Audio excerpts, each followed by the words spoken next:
hace 2 veranos, yo creo que fue cuando se empezó a gestar esta idea. No sé cuándo se empezó a gestar en la cabeza de Ana Feito, pero conmigo contactó hace como 2 años. Y me habló de esta idea y le dije, madre, es fantástico, es fenomenal. Y dice, no, pero yo quiero que participes. Y digo, yo, pero lo que quieres contar es pues el devenir, ¿no? De la trayectoria de que pasa una persona, una persona con cáncer o el familiar que le acompaña, todo ese recorrido que hace por este sistema sanitario, que es verdad que muchas veces nos parece deshumanizador o frío o muy tecnologizado, ¿no? Y me pareció una idea fantástica porque su idea era contactar con las enfermeras expertas de cada uno de los sitios para que hablaran en primera persona de eso que ellas conocen y que muchas veces no somos capaces de transmitir a las personas a las que cuidamos. Creo que mi capítulo es uno de esos sitios invisibles donde hay enfermeras que no sabemos que están muchas veces, que somos cuestionadas por nuestras propias compañeras de qué estás haciendo ahí en la consejería, ¿no?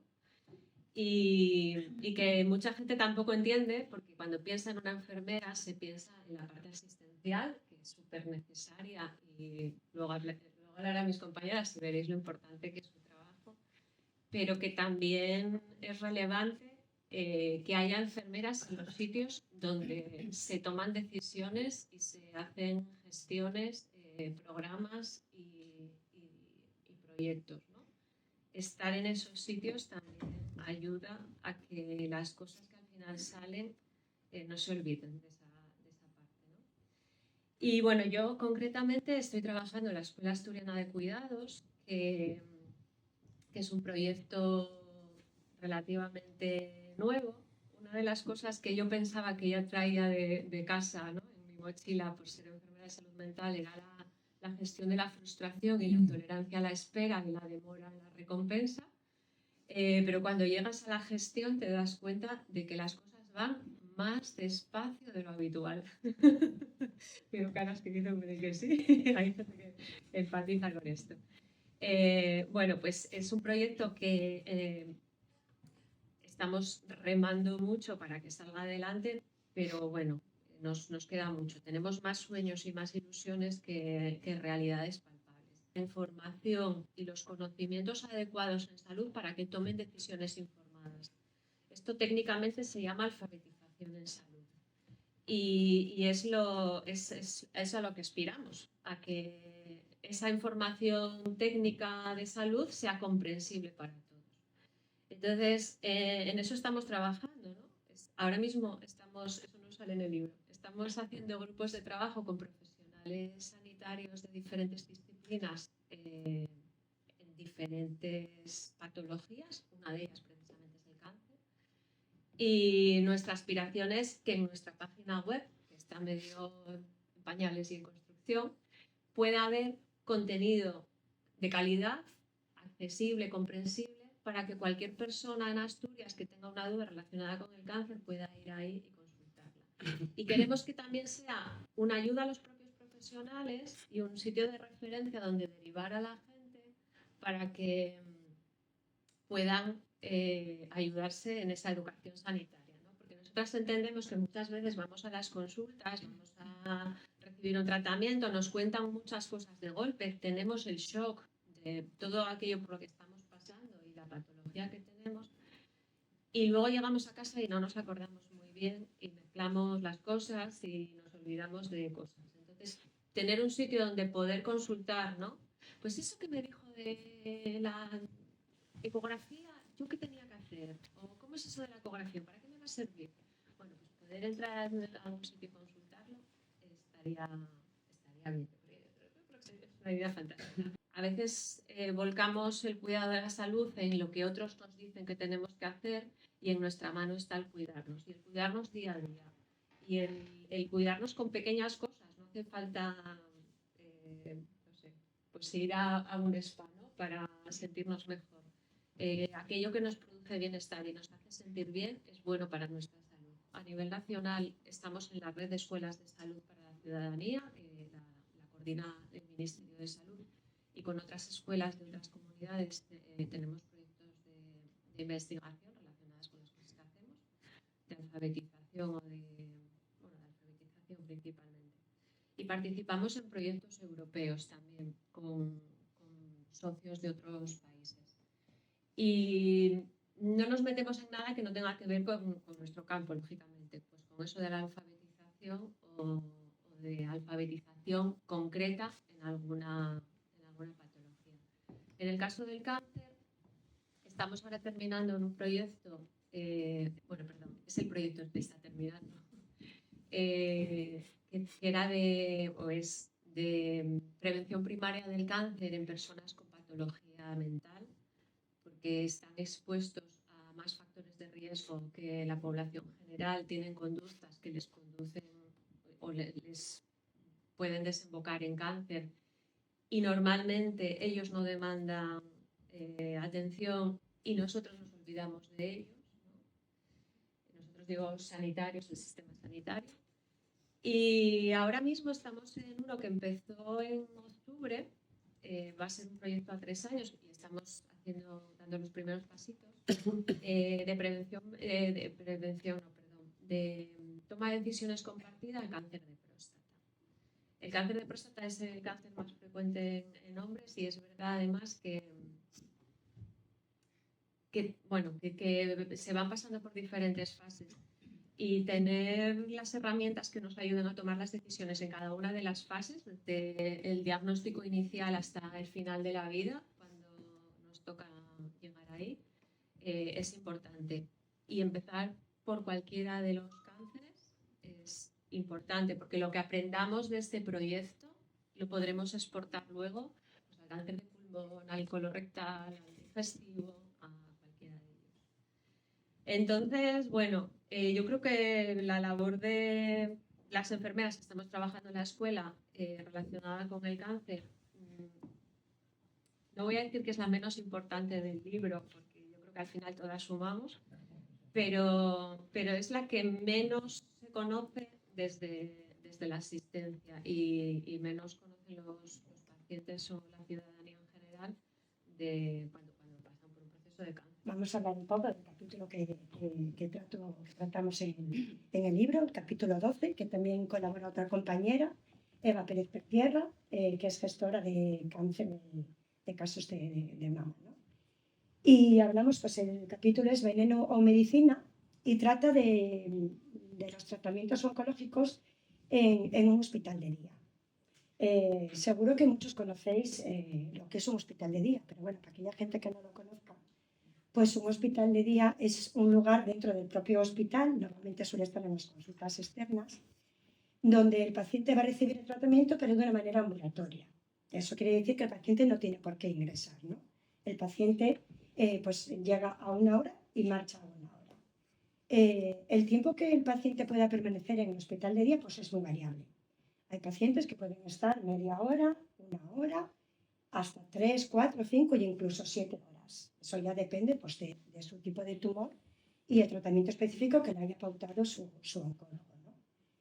Pacientes que a lo mejor vienen 5 días a la semana, cada 3 semanas.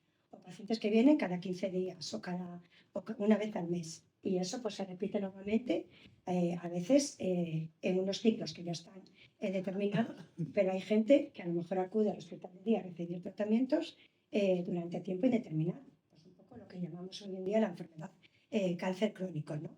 Gente que a lo mejor está, o pacientes que a lo mejor llevan 2 o 3 años de manera ininterrumpida recibiendo tratamiento, ¿no? Yo soy enfermera y supervisora del Hospital de Día de Oncología en el UCA, en Oviedo. Y bueno, un hospital de día es un lugar muy dinámico, ¿no?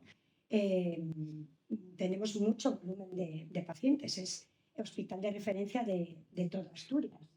Entonces, el volumen de pacientes que nosotros manejamos en el hospital de día, pues es fácilmente entre 100 y pico pacientes al día. Son pacientes que vienen pues, a hacerse analítica, pacientes que vienen a hacerse pruebas diagnósticas y pacientes que pues, vienen a recibir el tratamiento, ¿no? Y bueno, como acuden desde todos los puntos de Asturias, es un volumen muy, muy alto. Normalmente los hospitales de día están distribuidos por zonas. pues es una zona donde suele haber una recepción, donde hay también unos baños, unos aseos, tanto para el público como para el personal que trabaja en la unidad, unas zonas para almacén de material, unas zonas donde se realizan pues, procedimientos de técnicos de enfermería o a lo mejor algún procedimiento médico quirúrgico ambulatorio, una zona donde hay a lo mejor un oficio o un office, pues a lo mejor para descansar nosotros el personal un ratín o incluso para ofrecer a los pacientes pues un yogur, unas galletas o un zumo, ¿no? Porque normalmente el hospital de día no tiene servicio de comidas. El paciente tiene que, si quiere, como hay pacientes que están muchas horas, pues hay pacientes que pueden traer su propia comida, o un tentempié, o unos frutos secos, lo que quieran, ¿no? Hay también otras zonas que hay unas camas para pacientes a lo mejor que vienen en, bueno, pues con estado general un poquitín más tocado. Normalmente esas camas nosotros las compartimos con el servicio de hospital de día de hematología. Y luego existen también otras zonas que llamamos las salas o boxes, que esas salas en nuestro hospital son 4 salas y esas salas están dotadas de sillones, 6 sillones en cada sala, y ahí es donde se van rotando los pacientes. Pues a lo mejor un paciente, nuestra actividad en el hospital de día es desde las 8 y cuarto de la mañana hasta las 10 de la noche. Sábados, domingos y festivos normalmente no trabajamos y la actividad pues es constante. Pues a lo mejor es un paciente, a lo mejor está en un sillón de 8:30 a 11.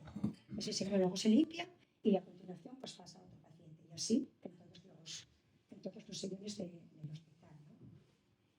Y el volumen de pacientes que, como os digo, es muy alto y los recursos materiales que hoy en día disponemos pues no van muy acorde con el volumen total de pacientes que tenemos. Desde que estamos en este nuevo OCA, en el 2014, hace ahora 12 años, pues el número de camas y de sillones, por así decirlo, es el mismo en el 2014 que en el 2026. Son 12 años casi. Y el volumen de pacientes pues, ha aumentado muchísimo. Yo diría que a lo mejor entre un 25 y un 30%.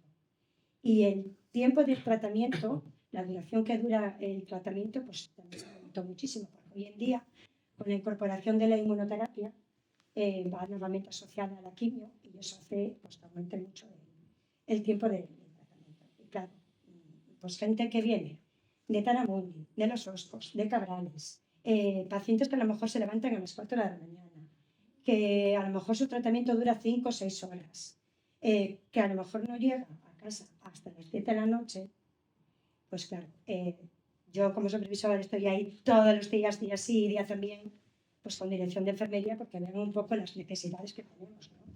Porque creemos que un paciente que está con un tratamiento oncológico, con todo lo que ello conlleva, levantarse a las 4 de la mañana y llegar a casa a las 7 de la noche, creemos que no es la mejor atención que pueda recibir, ¿no? El primer día que un paciente va a recibir tratamiento es un día muy difícil y duro. Yo creo que junto con el día del diagnóstico, pues es donde el paciente a lo mejor está un poco más vulnerable, ¿no? Incluso a veces también el primer día que un paciente acude al hospital de día, para nosotros como enfermeras, a veces también son situaciones difíciles. Muchas veces conoces al paciente y bueno, a veces situaciones personales que impactan, ¿no? Entonces a veces nosotros también lo pasamos mal. Lo peor siempre es el paciente, ¿no? Que tiene que enfrentarse a todo este proceso. Pero bueno, intentamos hacerlo de la mejor manera posible, que sea lo más llevadero posible, porque, bueno, el paciente siempre en una primera consulta con su oncólogo y también con la consulta de enfermería, pues donde se explica pues, el tipo de tumor que tiene, el número de ciclos o sesiones que tiene que recibir, qué efectos secundarios se va a producir esa quimio, cómo tratar esos efectos. Pues eso, el paciente, hasta que no lo vive y no se sienta en el sillón, no sabe cómo le va a afectar. No sabe si va a estar con náuseas, con vómitos, si luego va a llegar a casa, si va a tener fiebre, si va a estar con dolor, si tendrá que coger o no la baja. Porque bueno, no todo el mundo que está con un cáncer está de baja. Hay gente que sigue con su rutina habitual. Entonces, bueno, todas estas incertidumbres el paciente pues, sube con mucho miedo, ¿no?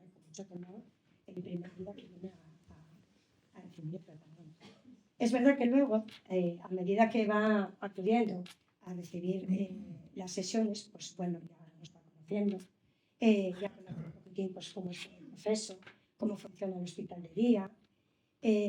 Nosotros lo que intentamos desde todo el equipo de oncología es hacer lo que llamamos acto único. Y eso quiere decir pues, que el paciente oncológico se intente en el mismo día que haga la analítica, que vaya a la consulta y que reciba su tratamiento. Pero como os decía, por la cantidad de volumen de pacientes que tenemos y los recursos de los que disponemos, pues aunque intentemos personalizar la situación de cada paciente, muchas veces nos es imposible hacerlo en un día, pues por el número de asientos que, por así decirlo, que tenemos, ¿no? Y eso, claro, pues repercuta también al paciente, que a lo mejor tuvo que venir en ambulancia, hay que volver a solicitar la ambulancia porque hay que dejar el tratamiento para el día siguiente, a lo mejor viene acompañado de un familiar que tuvo que venir el día en el trabajo, y todas esas cosas pues intentamos minimizarlas en la medida de lo posible. Y bueno, lo que os decía, bueno, pues el paciente a medida que acude a recibir los ciclos, pues tiene más confianza también con enfermería, ¿no? Porque cuando un paciente va a recibir tratamiento oncológico, siempre que recibe tratamiento, siempre se pregunta su nombre, su apellido, su número de historia, su fecha de nacimiento, y su tratamiento siempre es verificado por dos enfermeras formadas y especializadas. Siempre se hace una valoración inicial, ¿no? Pues se toman todas sus constantes, el peso, la tensión, la respiración, pulso, todo. Se pregunta qué tal están, cómo estuviste, tuviste alguna incidencia. Y si vemos que a lo mejor el paciente nos cuenta alguna cosina o notamos algo que nos pueda llamar la atención, pues nosotros sobre la marcha intentamos ponernos en contacto con su oncólogo. Y esas pequeñas cosas que a lo mejor surgen, pues normalmente se resuelven en el momento, ¿no? Es verdad que a veces el paciente, pues a lo mejor cuando acude a la consulta del oncólogo, pues a lo mejor por los nervios, porque a lo mejor le va a dar el resultado del TAC, o a ver si tengo la analítica bien y no me tiene que retrasar el tratamiento, porque a lo mejor no siempre se puede poner el tratamiento. Siempre se hace una analítica para que sus neutrófilos, bueno, pues por decir, a ver, la sangre, ¿no? las defensas, que estén bien, porque si a un paciente le ponemos un tratamiento con sus defensas bajas, le vamos a machacar. Entonces eso siempre se mira, ¿no? Siempre se hace una analítica. Y el paciente tiene mucho miedo a que esas defensas no estén bien, porque pues entonces ya pierdo un tratamiento y no es así. Se tiene que retrasar y no pasa nada porque se retrase unos días.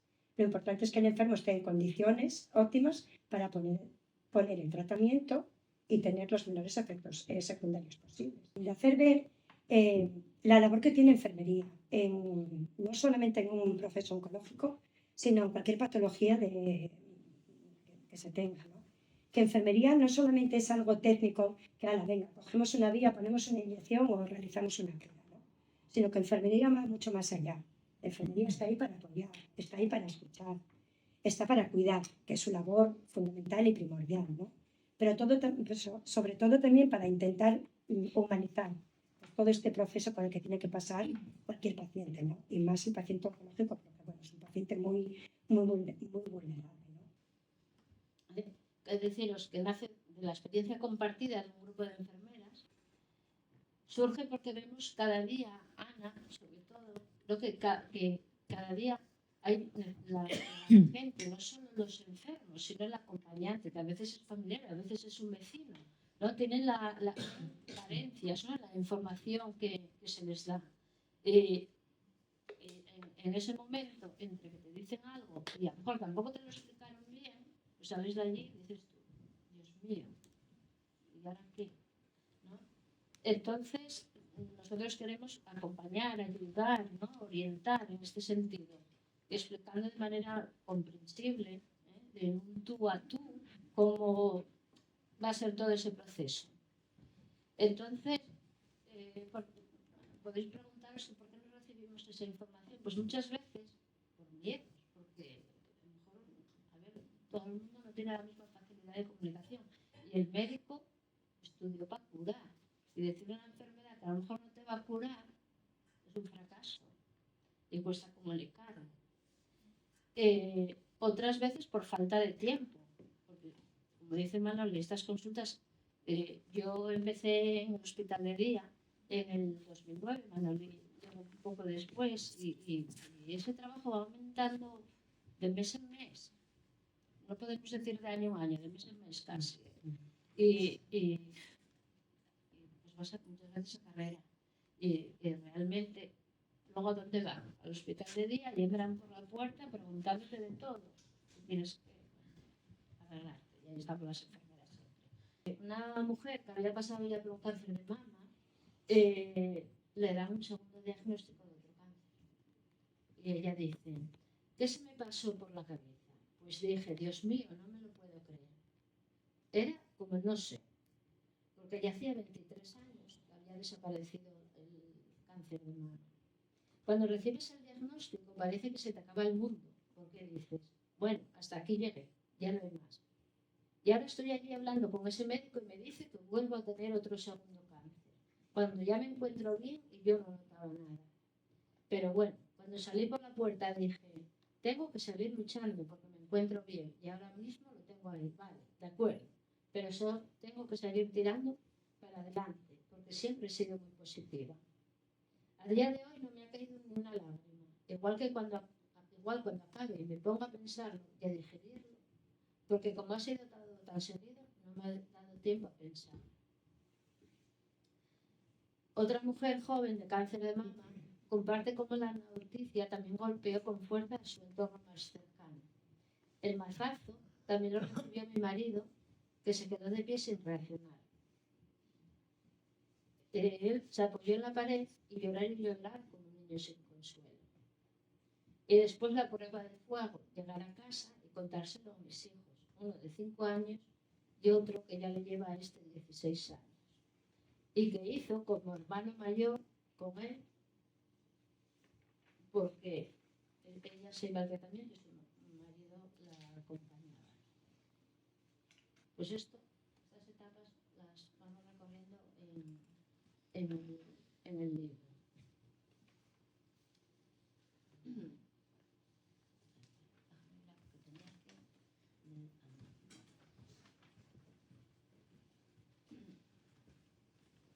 Y también tenemos una carta escrita por Pedro. Pedro es un chico que a mí me tocó atender a su hermano, que falleció el 1 de agosto pasado, un año, de un cáncer de páncreas. Y su padre falleció justo al año siguiente. Él falleció el 1 de agosto del 2024 y su padre el 1 de agosto del 2025. Y a mí me tocó atenderlos a los dos. Su padre cuando el hijo estaba enfermo, tenía 91 años. Y no quería que su hijo estuviese enfermo. Su hijo no se iba a morir. No conseguimos ni que entrase en la habitación nunca del hijo. Muchos pacientes de estos testimonios ya estaban con nosotros, entre ellos es Carmen, que falleció el 30 de diciembre, creo que fue, sí, el 30 de diciembre. Era, como dijisteis antes, era pintora, escultora y docente. Y bueno, en el año 2025, la verdad que la vida cultural asturiana perdió mucha gente, sobre todo al final de año. También darle el agradecimiento a Luis García Montero por el prólogo, que aceptó sin dudar cuando Ana, que estaba por ahí escondida, se acercó a él durante una firma de libros y sin miedo le habló del proyecto y aceptó. Y sus palabras nos recuerdan que cuidar adopta muchas formas. Y él dice, lo que más sabéis, bueno, su mujer falleció de un cáncer, ¿no? Y dice, lo que más me conmovió fue descubrir que mientras nuestros hijos y yo la cuidábamos a ella, Almudena nos cuidaba a nosotros.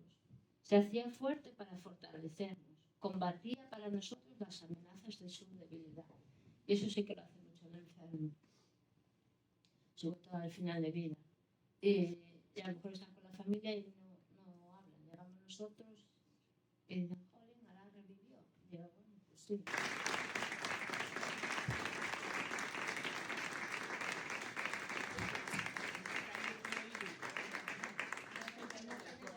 la coordinadora.